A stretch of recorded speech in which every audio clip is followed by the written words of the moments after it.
What's up? I'm Cooper Allen, and you're listening to Like a Farmer. Hey everybody, it's Pat. Welcome to another episode of Like a Farmer. Every single Wednesday, why don't you turn on your YouTube, check me out wherever you listen to your audio podcast, and remember the 100th episode of Like a Farmer is coming down the pipeline, so maybe respond in the comments who you'd like to see. Cooper Allen joins the show today. Cooper. What's up, brother? I got to tell you, man, your team, we've been talking to your team for maybe even a couple months now, and they're like, hey, you know, these are kind of the dates we're thinking. And I was like, I don't know if I can be in Nashville. Like, we've done a couple of those Zoom interviews, and I got to thinking, I was like, yeah, let's just do that. Then we see each other at TR's charity event the other night.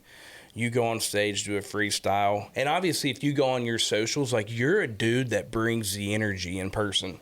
And I called my executive producer. I'm like, hey, man, if there's one guy you shouldn't do a Zoom interview with, it's probably Cooper Allen. Because, like, that would probably be the most boring one. And number one, I hate him in the first place. But Cooper's the guy that just brings the juice in-house. Like, we got to make it happen. So I'm glad we got to make it happen. Hey, me too, man. Zoom sucks. It does.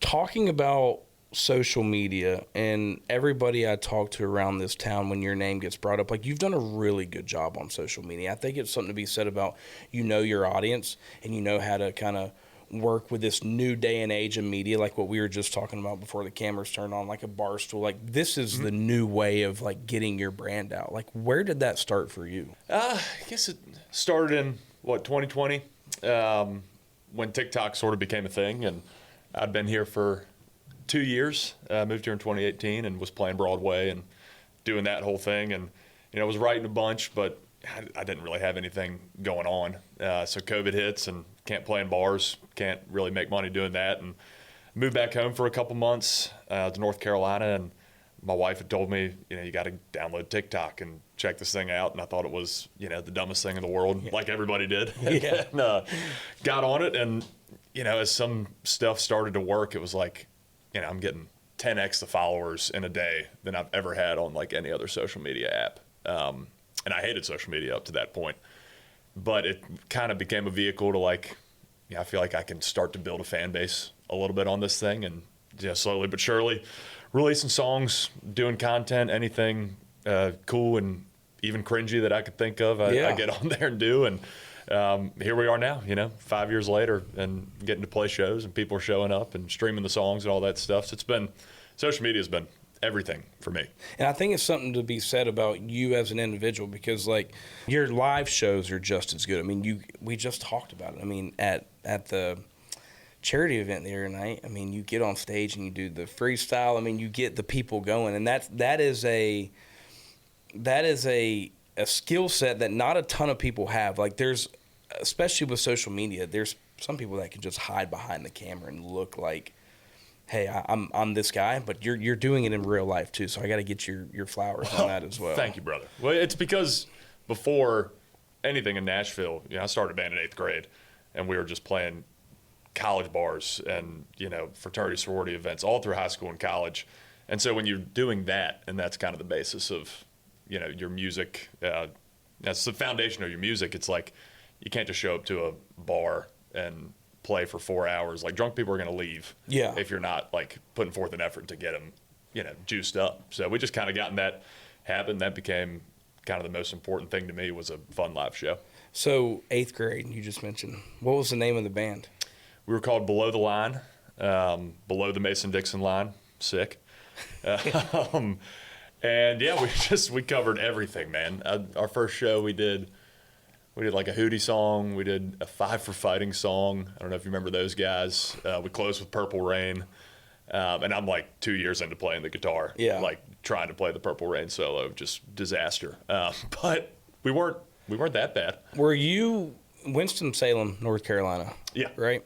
So where did you get this skill set of being able to sing? Like, was it a family ordeal, or has this kind of been your thing from the beginning? My grandma could sing really well. She played church organ. Kind of her whole life was like the organ player in Winston, and had a great voice. And so that has to be where it came from, because no offense to my dad or something, it's not him. Yeah. He's got a lot of skills, yeah. But and he likes to get up on stage and rap a little bit, but that's a whole other thing. But yeah, I think grandma and music was always a big part of what we did growing up, just going to concerts. And, my brothers loved music. My parents loved music. It's just kind of one of our things. What was it like growing up in Winston-Salem? I mean, is it best place in the world, bro? Well, you're being biased when you say that, but I mean, yeah, spend a weekend there. I'll tell you, Winston-Salem, we got Krispy Kreme donuts started in Winston-Salem, Camel cigarettes, Winston-Salem, Texas Pete hot sauce, Winston-Salem. The original Empire State Building, before they built the real one, they built like a little one in Winston-Salem, original Empire State Building. And I'm definitely forgetting something, but don't sleep on Winston-Salem. Dude, I had Derek. Did you know that? No, Come on. Hey, we do need to fact check that, please, because if Cooper is correct in saying that, then that's on me. Yeah, no, that is. I might have to do my honeymoon there. I Life. mean, golly. Have you ever looked at our skyline? We got No. biggest building we got just looks like a huge penis. Okay. It's awesome. So it really sets the city apart just from the jump. Yeah, like right when you get there, Yeah, you're you in see town. that round top above the trees, and it's magic. It's time to go. When did you decide, because you're in Nashville now, right? Like, at what point, was it during COVID that you moved here, or that you said, okay, I might actually have something here? Because I remember seeing you, like, long ago, like, when it comes to socials on, I mean, it was one of the covers. It might have been, that Colt 45. Yeah. I mean, what you did there, I want to say that might be your most streamed song to date. You'd have to correct me if It's I'm definitely wrong, up but there. It's like there. in the top 3. Yeah. And was for a long time before some recent ones. But when you do that type of stuff, like at what point you're like, okay, well maybe I can actually make a career out of this. Let's go. yeah, so I'd moved here. It was, I think Colt 45 came out in 2020 or 21. So I'd technically moved here in 2018 after college. And just always knew, like, you just gotta be in Nashville to at least get things started and meet people and collaborate with people. And that was also kind of before the social media thing, where I guess now you can really do it wherever. But I still believe you have to spend a lot of time here to just kind of get integrated in the community. And when you collaborate with people that are a hell of a lot better than you, that's really how you become better. And that's kind of what Nashville's all about. Yeah, and you've done a good job surrounding yourself with the people that you have. You've got a great team. You're with Makewake, is that correct? Yeah. I mean, that's a hell of a team. Great team. Not just saying that because he's sitting right there. I'm not That's- either. I would say that, yeah. We're not pumping them up or anything. We're not pumping Walker up, but I'm just saying when you go, it's one of those things, you can go online and you just look at the roster, right? I mean, there's some names there. Yeah, it's I've been really, really lucky from when I got here. Just the people that have been interested in working with me and that it's been a good fit. They're all people that, I don't know, really believe in what I want to do. And because what I do is a little bit unique, it's different. It's kind of all over the place. Doesn't really follow a whole lot of, maybe industry rules or whatever. Yeah. Whatever that means. But I've got a lot of people that believe in my vision and want to empower that vision and help me get there. It's awesome. We play a game on this show. What's in the cooler presented by Outlaw Light? I got a cooler right here behind me. And there's some questions in this cooler, Cooper. You got to tell me about Outlaw Light. This right here, think about, you're a college football guy, right? Big time. My When team you wake sucks, up- but Yeah. UNC. it's hard. Yeah. I mean, you got the greatest football coach. Yeah, actually, I'm not even going to get in on that right now because I'm going to spend some time on that. Yeah. Think about being in the fall time. Maybe go sit in the deer stand. Maybe get something, maybe not. But you get back, Hallie's cooking chili in the kitchen, okay? Amen. And you smell it, you walk in, and you can hear game day on. Pat McAfee, all the boys. You need a beer. It's Outlaw Light. That's the beer you're going to get. It's just that refreshing taste of like, man, I've made it. We've made it to fall. Feeling a little cooler outside. You're in the deer stand. Chili's in the pot. Like, that's what drinking that first sip of Outlaw Light feels like. You've sold me. And there's a nothing good like ad Allie's right chili. Is it really good? I don't know if we've ever made chili before, Okay. but my mom makes a great turkey chili. There you go. So there's some questions in this cooler, all right? All right. What's in the cooler presented by Outlaw Light? Just take a look, answer them, and tell these people the real Cooper Allen. Craziest DM I've ever gotten.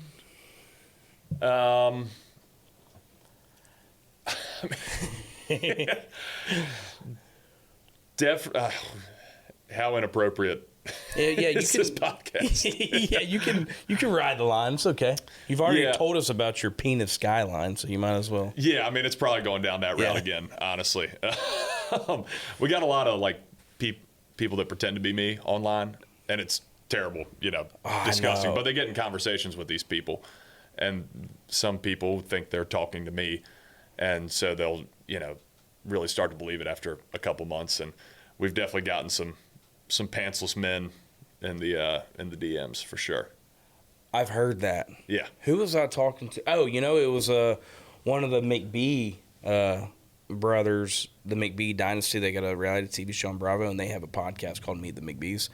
It's like every day that one of them wakes up, they just have they have a picture in their DMs. I mean, that we've got to put a stop to that. That's a tough way to wake up. Okay. I'll be honest. Yeah, we got to put a stop to that. Go ahead, next. I'm sorry for that, man. That's terrible. Yeah, it's not the way you want to wake scarring. up. I know. It's just, if you weren't doing country music, what would you be doing?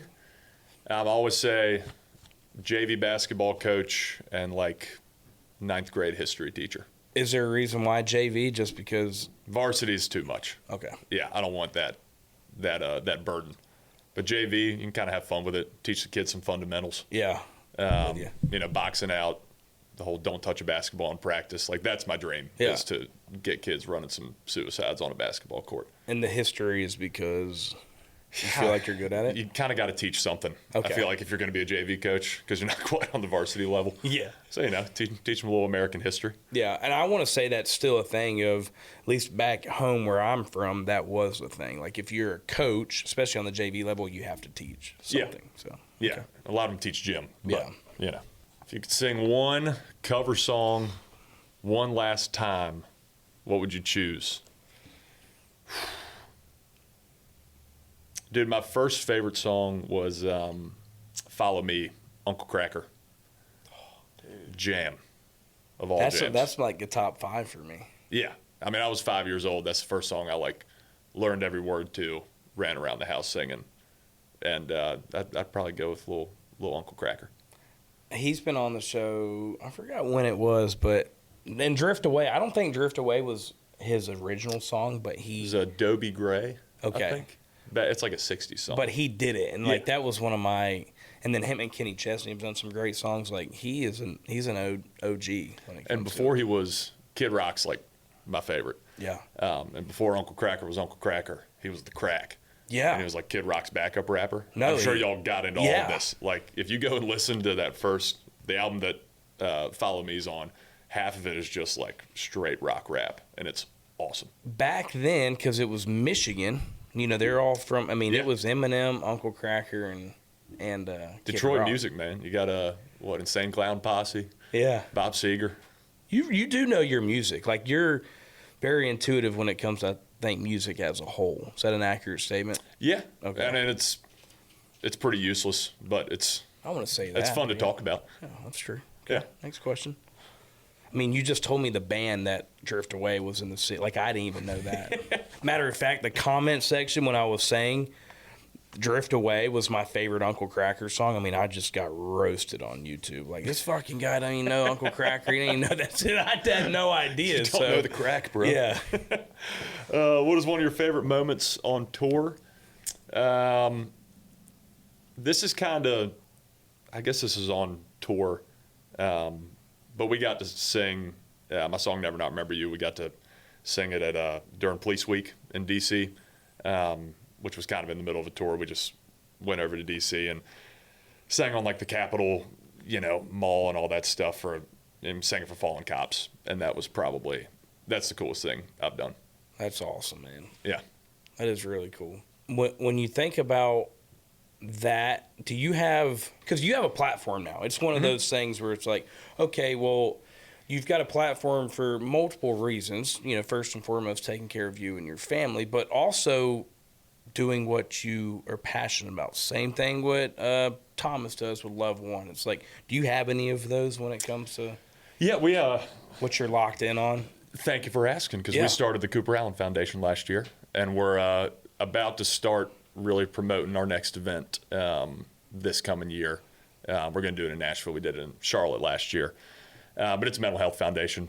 something that's always kind of been important to me, something I've always dealt with. And, we got together, raised it's like over $400,000 last year for mental health. That ain't close to TR numbers over at Love One, but that was awesome what they did. And this year we're doing veterans mental health. So really excited to start pushing that. And everybody's different depending on the stage of where they are in their career, but I feel like most individuals want to have a point in their career that they can give back. So. Yeah. Well, and I always wanted that. I kind of thought like you got to be bigger, you got to be doing arenas or something. Was always what I thought. But then it was my mom that called me. She's like, I think we should just like, if you want to do this, let's do it now. Let's see what happens. And even if it starts super small and gets bigger, whatever. But it's never too early to start putting that into motion. And it's been the best thing career-wise I've ever gotten to do. And my parents and my wife really do most of the heavy lifting on that. So it's been really cool working with them, and I don't know, just see what we can do for some people. We talked about it. So UNC football, man, like, how do you even? This was going so well. Because I need to understand the feeling, because I know it had to be really good. Yeah. When Belichick comes out of retirement and says, "I'm going to go to UNC," and then so keep in mind that feeling you have right now that I'm talking about. Mm-hmm. First game, talking about Monday night of college weekend. Yeah. UNC gets the ball first, goes right down and scores a touchdown. And you're like, holy cow, like that wasn't a fluke in Foxborough. I mean, this dude's coming to UNC and he just scored it. I mean, we're it. We're going to win the national championship. And then. Yeah. So I blocked that weekend off from shows, said no to shows, probably, could help my family. We got a baby coming, could have saved up some money for the baby, right? I spent it on going to Chapel Hill. Oh, you went to the game? Oh, yeah. Yeah, got there a night early, rested the night before because I knew Marathon Monday, this is, one of the biggest days of my life. You got wedding, then you got first Belichick game. Yeah. And, the day in Chapel Hill was so awesome. It was just like, because growing up a Carolina football fan, obviously, basketball was king for a long time, still is. But like I don't know, Carolina football has always disappointed me in terms of with the product, but also just like the fan buy-in, the school buy-in, all that stuff. But I always really cared about it, and my friends did. And so to see the whole like place, like we're finally bought in. We're spending $10 million a year on a coach.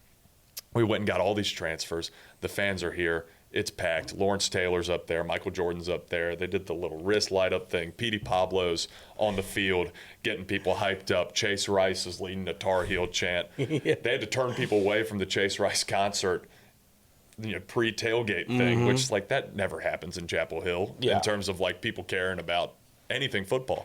And so we get there and we're going to the, maybe not national championship, but we're going to the playoff after that first drive. And just, we can't get a first down anymore. It's terrible. And I'm not ready to jump ship yet because I don't know. I'm hoping there's a learning curve that maybe they haven't quite gotten yet. You've got NIL, you have the portal. Like, you got to let him get his guys in. Yeah. Because you would know, I mean, for everything he did with New England, like, he's going to get his guys in there. And he came in late. And so, like, that winter portal, it was kind of a disadvantage. And the spring portal's not as good as the winter portal. Whatever. But God, it's hard to watch. Yeah, it's bad. It's really bad. When you're not playing music or focused on your career, I mean, is that kind of one of your, what are some things that you like doing outside of watching UNC football or basketball? I mean, I listen to like every single Carolina podcast out there. It's music, Carolina, and like I play golf every now and then. That's kind of it. Damn. Yeah. I mean, you're really. I put a whole lot of eggs in that Chapel Hill basket for sure. I think like the most embarrassing moment on tour I've had was we were playing, it was some festival down in Florida. I think it was Country Thunder. And Carolina football was 5-0. And it was like dark horse playoff. It was Drake May year. And we're Dude's a beast. So good, man. And we're 28.5 point favorites, I think, against UVA at home. And we lose. and I'm just like, I threw a temper tantrum outside of our bus, and like I look behind me, and like Kip Moore's walking to the stage to go on from his set we'd played earlier in the day. Like Hardy's bus is right over there, and like some of his guys are looking over, like this guy's a psychopath. Yeah. So yeah, it's when it hurts bad. Josh Allen came on the show. I guess this was probably maybe 3 weeks ago, a month ago, and I was asking him about these young QBs coming up because he's a veteran now. I mean, he's in year 8, which is crazy to think, but like you're the guy now. Yeah. And he loves May. And we all run in like similar circles when it comes to like financial advisors and agencies, and also I've met Drake a couple times. That dude's a stud, man. Stud. Absolute stud. Like football and just in life. He's just a great dude. That whole family. I've actually never met Drake, but I've met... The whole family's got athletes, too. I mean... Yeah. And, like, Luke May, he was there when I was there in Chapel Hill. And, like, what a beast. Walker, Kentucky fan, loves talking about Luke May. The shot, man. But they're all just, like, really good dudes. Like, when it comes to NFL, what team would you choose? Like, now that Drake's there, would you be a New England guy? Or are you cheering for the Panthers on Sunday? Because that's brutal. You want to talk about UNC on Saturday. And I'm not a Panthers fan. So, like, I'll cheer for Drake. Like, Amari and Hampton's in L.A. I'll cheer for him. But I've been a Detroit Lions fan since the 5th grade.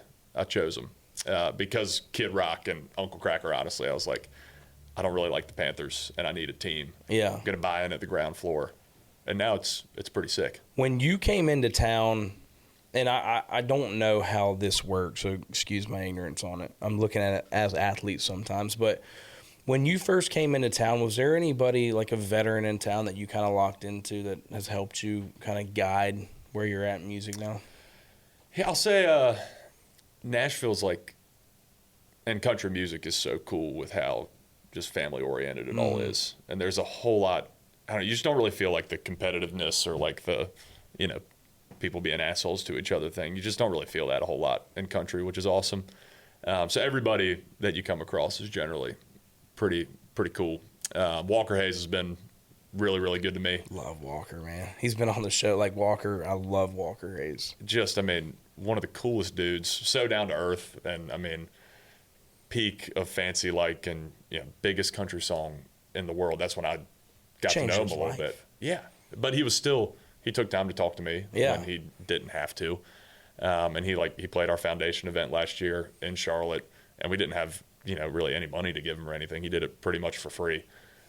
Just the kind of person he is, he's been really cool. What have you seen, and we've talked about it before, like you have this type of country music that has really come into the genre, whether it's, you want to call it pop country, there's rock in country music now. We were at a Hardy show in Madison Square Garden, which is just crazy to think. One of the best shows out of Nashville right now, man. It's awesome. It's so good. But how have you seen any change or gotten any feedback on, this new wave of? It's not like how it used to be, which is fine. And I think everything changes, and there's some people that can do both. Like, hey, I like to rock with a little bit of 90s country, but I'm a big fan of.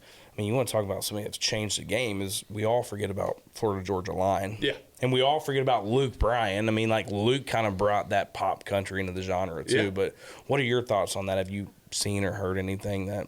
Dude, I love it all. Yeah. And I think it all, I don't know, pre-social media, there was a lot of gatekeeping, and that's not a bad term. It just people discovered music by what they were able to discover it through, and there were less tools. Now you can discover a new artist on TikTok or Instagram every single day. And so it's become a lot more fan-driven and all that stuff. And since it's become more fan-driven, you've just seen a lot more just really cool stuff going on, because people like everything. And there's people that love pop country. There's people that love rap country. There's people that love, 90s country that's being done today. You look at Zach Top's one of the biggest artists in all of country music, and that's because people love that stuff and latched onto it. So I think there's a place for all of it, which I think is really cool. And my playlist, even growing up, was 50 Cent and Eminem, and it was also Kenny Chesney and Toby Keith, and it was also Johnny Cash and Willie Nelson, and then it was Third Eye Blind and Hootie. I mean, it was just all over the place. And I think people at the end of the day like a lot of different stuff. Yeah, especially, I mean, you're being humble about it, but it seems like how you love music as a whole. I feel like I could go in your truck right now and it could be anything. I mean, I don't know what Cooper Allen's playing on the aux, you know? Generally, it's a bunch of old dudes getting mad about Carolina football. But yeah, you're a big podcast guy. Have you ever thought about having your own podcast? Dude, what you do and what people that do podcasts, it's so hard. Thank you. And I'm not just saying that to kiss your ass. Like, it is to be able to, like, ask the right questions and, like, hold a entertaining conversation is so hard on your end. Yeah, I really appreciate that. I think the biggest thing is, like, you're fortunate enough to get to pick and choose who you want on your show. I don't do this for clicks or anything like that. Like, I love storytelling, and I'm interested in people. Like, I really am. But you have to keep conversations, and it's also a skill set that, like, I would want everybody to have in life, as in, like, looking somebody in the eyes and talking to them, you know, shaking a man's hand, taking a hat off when they're meeting, like that type of stuff. Like, you'd want to have that skill set. And public speaking is very important to me. I think it can take you a lot of places in life. Yeah. But you're a good talker too. I think you'd be a great podcast. Maybe if the music doesn't work out, you could think about it. I've always thought I've got like a PA announcer voice a little bit when I'm talking. Dude, a great voice. You really do. I mean, I could, you could announce maybe a call starting a lineup football. somewhere. Yeah. UNC maybe. Yeah. The music thing. Mount Rushmore of music. Who would you choose? Because I feel like it's all over the spot. Wow. Like of all time? And it can be anybody. Dang, man. Like, you could put Lil Wayne and Hank Williams Jr. on there for all I care. I would put bands can be one head, right? Yeah. I'd put the Rolling Stones on there. I think you got to put Johnny Cash on there. I think put Toby Keith on there, at least on mine. Musically, I'd throw Eminem on there just because I think there's nothing like that stuff. That might be one of the better ones we've had. Toby Keith, I feel that's really the only one I'm like, that's got to be on there. Yeah, for me, because that was like, growing up, that was country music for me. Yeah, it's one of those things where we as a society, especially here in Nashville, we do a really good job honoring the late Toby, but it just kind of sucks. Like, especially the people that just see the people honoring him that never really saw Toby or actually knew how good he was. Like, dude was a legend. Look at the amount of hits he wrote by himself. By himself, yeah. As an artist, like, especially in country music, as an artist, a solo massive hit, like, that does not really happen. Yep. There are a lot of incredible artist writers, but, like, that's just something that I can never wrap my head around. Writing, I Should Have Been a Cowboy by yourself. And then just throughout his career, knew exactly what to do. The best line ever written. Yeah, how good of he loved the military. Like, just, that kind of sucks that now, which we're doing a great job honoring him, but, number one, you go to anybody's country concert, they're covering one of his songs. We close with Courtesy of the Red, White, and Blue every night. And it is, I think we have a lot of great crowds. A lot of crowds love our songs and all that stuff, but, like, when you play that, it's like the national anthem. People, if you're at a county fair and there's a lot of people, like, sitting in the stands, like, you suddenly see everybody stand up and they take their hat off and they go like that. It's awesome. As it should be. Yeah. You've been on tour with some monsters over. What was one of your favorite, like, tours that you've been on so far? We've actually mostly done just headline stuff. Yeah. And we've been on a lot of amazing, bills with other artists and festivals, fairs, all that stuff. I think my favorite tour would still be the very first one we did was me, Alexander Kay, and Thomas Mack, two of my best friends, and we just, like, none of us had ever really toured on our own music and done, like, hard tickets, and we were selling out little 300 to 500 cap venues and all in the same van, sharing a band, and that was, like, the first time people had shown up for our music, and that was when it started to feel the most real. Which is so hard to do. Yeah. I think you were saying that about the podcast too, but even that, when you're new into the game, and to have the mental capacity of, like, wow, I just showed up and 100 people were there. Yeah. and to do it and to continue to do it, like, it's crazy to me, like, how people do it. I mean, it's, you know, it's facing adversity, which everybody has to do in life, but I mean, I'm sure you've had a show where it's like, okay, what am I doing? Oh, bro, in the past, let's see, in September, say, put August and September together, Yeah. we had probably the biggest show we've ever played, which was about 6,000 people, which is a ton for me. And then we also had a show where we played to 100 people. And Was it your show, like, that you did 6,000? yeah, it was at the Washington State Fair. Yeah, I mean, that's a lot. Like, that. It was a ton, and we don't really touch. We're usually in like the, I say 800 to 2,000 is Yeah. kind of where we most often live. But yeah, we did a show on a Monday night somewhere, and 100 people showed up. The night before, we'd played for like 2,000 people, and so it just, I don't know. You always keep it in perspective a little bit, and just like we're just at the end of the day, we're really fortunate to even be doing this, and we're gonna give those 100 people the same show that we just gave 2,000 people. Yeah. Well, it's something to be said, too, of you're committed, but you're a really good dude, too.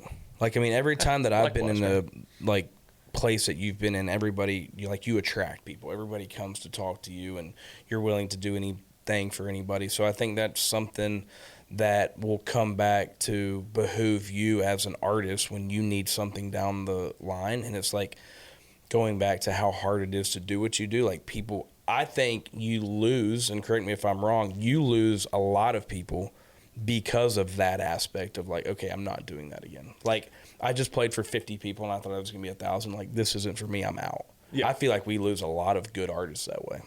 Yeah, and it's it is. It's hard, but at the same time, it's like, God. Even though playing a show for say 100 people is hard, how many people's lives and works are so much harder every single day? And that's whenever I have a moment of complaining, which, I mean, we're musicians, we love complaining, it's what we do, but it's like, I've chosen to do this, I've chosen to get on this bus, I've said yes to all these shows, and I could have said no if I didn't want to do them. So I'm here, and I could be doing a lot of other things that I don't love as much as this. So you kind of got to just kick yourself in the ass sometimes. Yeah. I Like, think. I'm not ready to go teach history yet in Yeah. JV basketball. I know there are plenty of JV programs that need me, Yeah. but that time will come. I'm not ready yet. Big 6 months, couple months coming up for you. Yeah, New baby. come on. I have a gift for you, too, by the way. Is this for the baby? You know, it will be one day. And you need to understand that. Baby girl. Yeah. Does everybody know that? Am I allowed to? Oh, yeah, Okay. that's been announced. That's for you. It's like every dad should have a case knife in their pocket, especially if they yeah. have a daughter. Dude, this is sick. And then at some point, do we have a name for the baby? We're still kind of Okay. narrowing that down. And then said name, she should be carrying a case knife as well. Yep.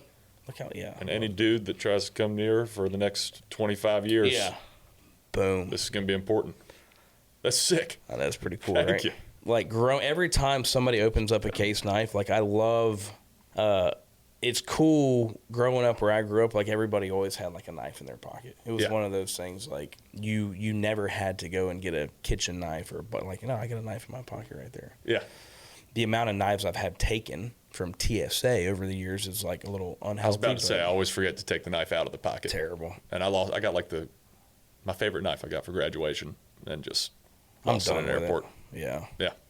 And they kept it. Like, you need to know that. Yeah. Like, they now have a nice knife. Yeah. Somebody in there is walking around with Yeah. a really sick knife in their pocket. Yeah, we could go on the TSA. Congrats on that debut album. Yeah, baby. That's got to feel good. Do we what's the name of the debut album? Sorry. It's called Winston-Salem. Okay. Plugging with the shirt right here.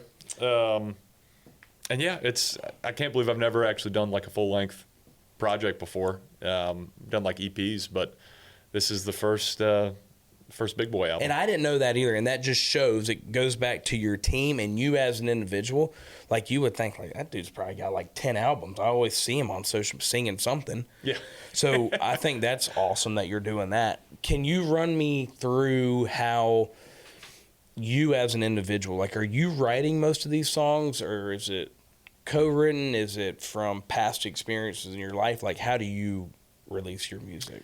Yeah. So the whole album, I'm a co-writer on, is it 20 songs? 20 songs. I think I'm a co-writer on all.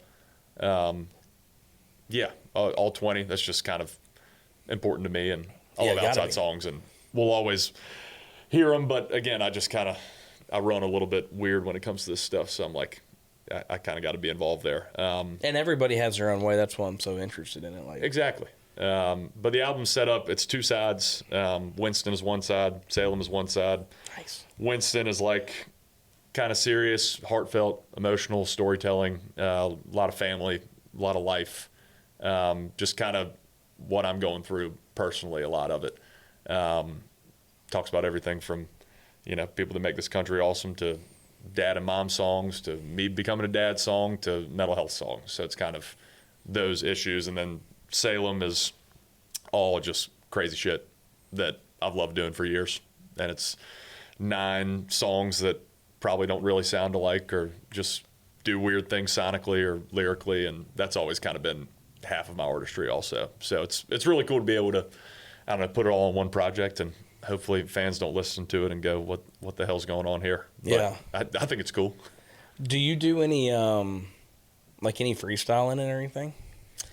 There, no, like, freestyle, because with those, like, I've thought about releasing one of those 3-minute mashups before. That'd be awesome. Now, do you come up with it, like, on top of your, like, just, like, for instance, the TR thing? Was that just top of mind? No, that took some preparation, okay, for sure. I got the auction items and really thought hard on that one, even though it probably didn't sound like it. It's great, man. But yeah, those, I always say, if people want to see it on the spot at our headline shows, the encore is usually like a, 20, 30 song crowd request mashup thing. We take it and put it on and just do one like that. So that's my answer to that question. But in terms of like releasing one of those, it's a legal nightmare. Yeah, true. It would just be a lawsuit out the ass. So I didn't know if you're gonna have to help me with this on the music side, but like, how some people put like interludes on their album. Yeah. I didn't know if maybe that was such thing as like a Cooper Allen interlude, but instead it's like a freestyle, and then it goes to the next song. Yeah, but like the whole thing with those is it's always been like a familiar instrumental. Yep. Or like mashups of familiar songs, and when you start getting into that, that's when like that makes people mad, and you get sued, or you have to legally clear. Oh, I'm sure. 50 songs or whatever. Yeah. So we've just never been able to like actually do that. But that comes out when? Remind me again. November 7th. Okay, debut album. And then what happens next? Like, when you think about, okay, debut album's out, like, will you go back on the road, I guess, maybe Q1 of next year? Is that how we're looking? Because you finish up soon this year. Yeah. So album's the 7th. We got Baby Girl due in December.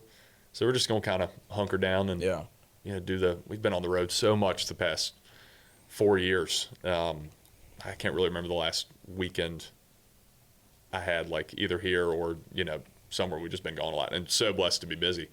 But we're just going to kind of hunker down and be mom and dad and enjoy those couple months. We're going to kind of do most of that in North Carolina and start touring end of March. Love that. Do you know, when you think about the tours that you have been on, because you played a lot in the last 4 years, like, what region? Let's start with the region, then maybe you can, and you can't say where you're from, but like, who loves Cooper Allen out there? You know what I'm saying? Yeah. Australia's the best. Wasn't expecting that. Okay. Probably the biggest and best we've done. Canada's great. In the U.S., the Midwest is great. Out west, like Colorado, you get up into like Idaho, Washington, those areas. Love going out there. The Northeast is awesome. Even like Florida and Texas have been good to us, and like California's been fine. We just kind of struggle a little bit in like Georgia, Mississippi, and Alabama, kind of that like southeast. Mm-hmm. But other than that, we've had some pretty awesome people show out everywhere, and that's nothing to get like that region. We still have great people down there and great shows. It's just a little, I don't know what it is, but we just kind of do better in other places. Yeah, I mean, it's one of those things like Texas is its own country now. I mean, my thing, if you can win Texas in country music, you're doing something pretty good. But it's like, you know, when somebody goes back to Texas, like more people show up than if they were in Ohio type of deal. So it's just interesting to see like kind of who's showing out right now. I'm convinced that Oslo, Norway, never been there, like my top streaming city on so many things. It's like Brisbane and Oslo, Norway. So that's the only like untapped one that I really want to check out. Let's go out there. Let's do it. I'll go with you. It'd be awesome. There's been a moment at one point in life when you've been doing this that you were like, okay, I feel really good about my decision. Because you have so many. I mean, dude, I need to pull it up, especially that Colt 45. So, I mean, the streaming numbers that you do are really good. I mean, that helps, at least on the confidence side. Make Wake's not freaking signing a schmuck. It's not like Make Wake's going to be like, hey, Pat, you know, I think you can sing country music. We're going to sign you. So that's a huge moment. Like, has there been another key one that's like, man, I think I made the right decision in doing what I love? Yeah, it was once the touring started a couple years ago. That was like, it's not just numbers on a screen. It's real people, and people that are spending money to come and sit in a room and hear us play our songs. Mm-hmm. That was probably the biggest validator. And then, you know, once you do that, you want to just do more and more and more and grow bigger and all that stuff. But yeah, that was when it probably felt the best. But I've always, you know, as risky as doing this is, I guess, I've just always had really good support from Hallie, from my parents. You know, when I told my parents I'm not going to try to get a job after college and I'm going to go to Nashville, they were like, of course. You know, it was never even a conversation. They were like, hell yeah, you do it. We're going to help you however we, you know, can help you. So I've always had a really good foundation of people around me that's made it a lot easier to get through, you know, any sort of like rough time. I love it, man. I mean, I'm telling you, even as you were just talking right there, it's like you start with these viral moments on social media, and your voice is iconic.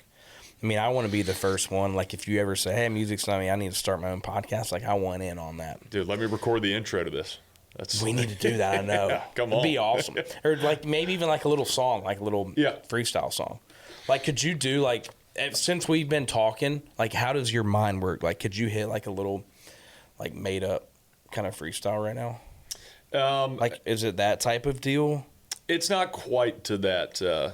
I wish I could operate at like the Lil Wayne level. Okay. But for something themed, I would need a little bit of time. Yeah. Some people know how to do that. Yeah.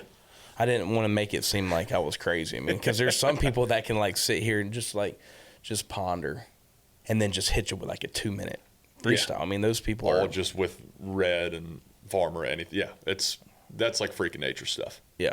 Outside of, you know, debut album, Baby's coming. We don't know the name yet. Hopefully soon. What else are you excited for coming down the pipe? I'm kind of excited for basketball season to get here. Yeah. Because football's hard. I would be too if I was a UNC fan, yeah. I mean, even those past couple years have been tough.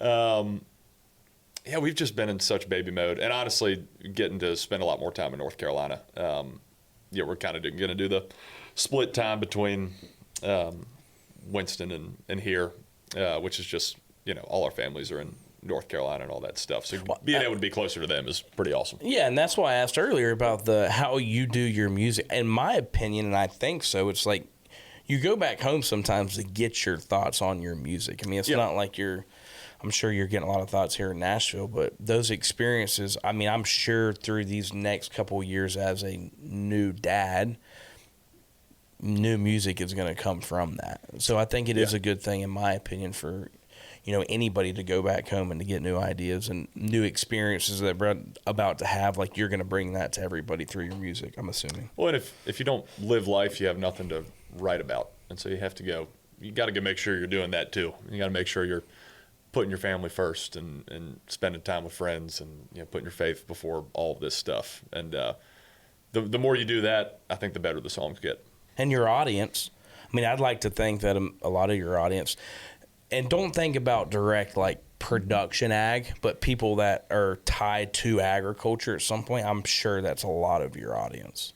A whole lot, especially when you start doing like county fairs and stuff. I mean, they're agricultural fairs. That's what they are, and that's the people that are showing up and they're just the best people, man. I mean, you go to a town you never heard of in Iowa or Illinois, and it's like, what goes on here? And it's really good people. That's what goes on there. And they're farmers and they're blue collar workers, and they're showing up to the fair and they're having a great time, and they're just, I don't know, it's really fun to talk to those people and just be around those people. I think you can kind of get in a Nashville bubble a little bit sometimes. So it's just valuable. Yeah. What's one of the songs that when you play these fairs, like that everybody's, like, have you gotten to a point, and this is a lot of people, and I can be in this situation as well. Like, if you don't know quite everybody's whole catalog, you might know one or two songs. Oh, that's the guy that sings that. Like, which one right now on the road is like, oh, shit, that's how they know me, because they know the song. They're vibing now. Plead the Fifth has been really big for us.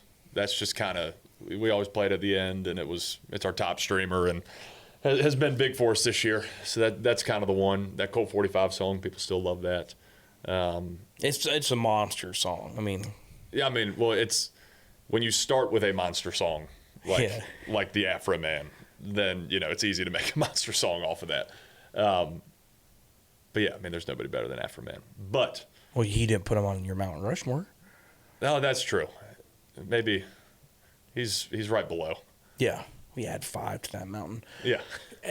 You spoke on the legality of some of this before. Can you educate me a little bit on that Colt 45? Like, do you have to, like, when you do a remix from a song, because it is technically a remix, right, Colt? Yeah. Like, do you have to, in my mind, sitting in my seat, it's like you're calling Afro Man, like, hey, man, it's Cooper Allen. I'd like to remix your song.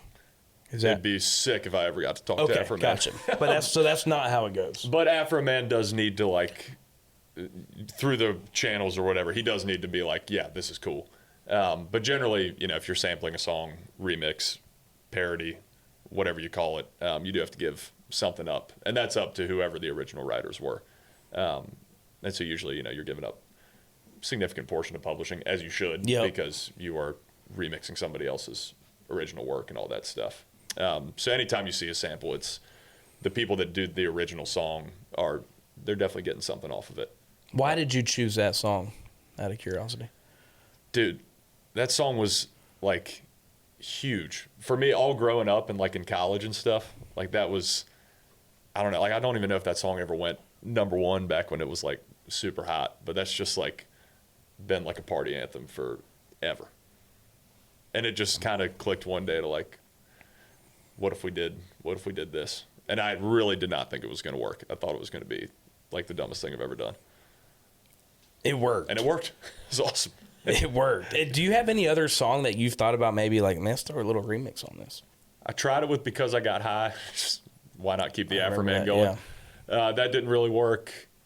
Plead the Fifth is, you know, it's a sample of Old Lang Syne. Yep. Which is a lot easier because that's public domain. Yeah, my mind's always kind of working in the sample. Suit and Tie was a big song for us. It's a 16 tons sample. So yeah, I like cool samples. You should. I mean, I think you have gotten to a point, and you want it to be this way of like, well, it's time for me to put out, you know, originals like my music. Yeah. But there's something to be said about your voice, and stage presence is a big thing too. But like, also, I mean, it's fun. People love covers, right? I mean, we just talked about it. Like, dude, what's important is giving the people that what they want, either listen to you or come to a show, paying for a ticket. It's making sure they have fun. Yeah. And so we do all of my originals that people want to hear. We cover those every single show, but I will shamelessly throw in some covers in there, and because that's my favorite part of a show is when an artist, you know, covers something, or like they come back out for an encore and, you know, Kenny Chesney is covering a Rolling Stones song. Like, that's awesome to me. So yeah, I think as long as people are having fun, you're doing the right thing. Totally agree. Before we finish up, how's the golf game, man? I mean, I've seen you now a couple times on the golf course. Haven't gotten to actually watch you play. Do you have any game or do you not? It's mixed bag. Okay. For sure. I think I shot an 86 down in Florida 2 weeks ago, and that was awesome for me. Where'd y'all play? It was we did a charity event at Hammock Beach? Bay? Hammock Bay. Okay, yeah. Yep. And so, like, if I break 90, I'm super stoked. But the driver's really clicking right now. The irons are terrible. Putting, whatever. Yeah. But if I'm just driving it straight, you can have fun. There's a lot of artists now when they're on the road. I mean, the golf clubs are with them. I mean, is that just more of a, hey, I don't want to think about anything day of the show. Like, I just want to go out there and play golf. Is that, I guess, some sort of... Yeah, I probably play once every 2 months. Yeah. I think. Just because, like, we roll up and I got a lot of content stuff to do and trying to get a bunch of videos while my videographer's out on the road with me. So when I come back to town, you can focus on writing and all that stuff. So we don't have a ton of time to play, but it is sick when we get to. Well, we'll have to tee it up sometime, man. Come on. Now that I know what you're shooting, we'll just play even. Let's just play straight up. I'm not going to give you any shots. We'll be good. We'll have a big bet on it, but no shots. I get to choose where we play, and then I like to keep my handicap in the 20s. You can't play so much that you get your handicap down low. I'm at a 2.5 right now. Oh, Jesus. And just getting my butt kicked in. But I'm not giving you any shots. We already shook on it. Yeah, we already shook on that. But yeah, that's what I'm at right now. But we'll get it figured out, dude.